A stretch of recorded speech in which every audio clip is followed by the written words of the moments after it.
It's not official at the moment, but they're telling us it's very, very, very close. I'm talking about the potential fight between Anthony Joshua, unified heavyweight champion of the world, and Jarrell Big Baby Miller. That fight we've all been desperately wanting to see. I think it's going to be June 1st, MSG. Not completely confirmed now, but I may as well go along and do a little prediction because ultimately, who else is AJ going to fight? He hasn't got anybody else out there.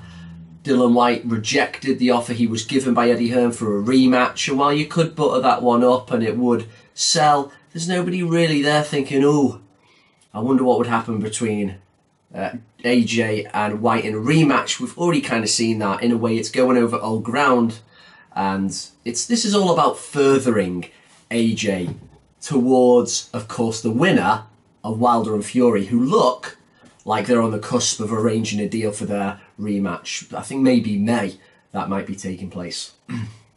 So, the silver lining here, the whole point of this is AJ is going to go to the States for the first time. That is the main reason here. I don't see some massive upset on the cards. I just cannot see that materializing. It's more about how do the American audience take to AJ? Does he deliver a big, spectacular knockout? Does he make the whole prospect of him fighting Wilder and Fury in the future more appetizing for everybody? Because that's what it's all about ultimately. They're the top three. We all know that. Anyone who half knows their boxing knows that. So, what kind of chance does Jarrell Miller stand here, the big baby? He's got a few sort of half names on his record.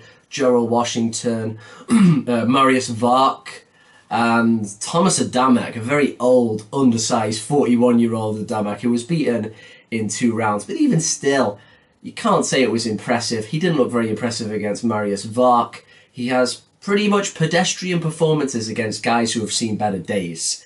So, this isn't exactly some up-and-coming guy. He's a guy who's got a big personality, an interesting body shape, and he may yet prove to have quite a bit of bravery and toughness when it comes to facing off with AJ. But I really cannot see what he's going to do against a guy as powerful as AJ and knows how to use his size like AJ does. Someone like Marius Vark, very tall, very tough, but doesn't have a great jab, kind of almost fights hunched over for such a tall guy, doesn't know how to use his size, and not very powerful. Completely different ball game against AJ.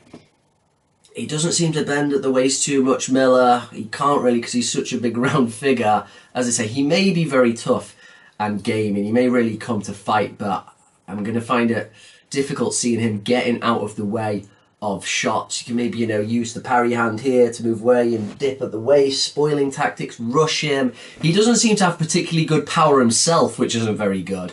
Of course, I spoke about this before. He's touching 300 pounds, isn't he? But there gets a point when you get so big, you cannot fully utilise the kinetic linking, as they call it, if you want to use a fancy term, that's necessary to generate power from the floor up. Against Adamek, when you took him out, yeah, he hurt him with some uppercuts and that. But for a man of his size, they looked more slappy than crunching, turn the punch over type punches. So, can he even hurt AJ?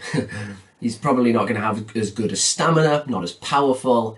He's probably going to walk into a bit of a freight train. I expect Joshua, if this fight does go ahead, June 1st in America, I expect AJ to win in about round 5. What do you think? Am I being too harsh on Big Baby?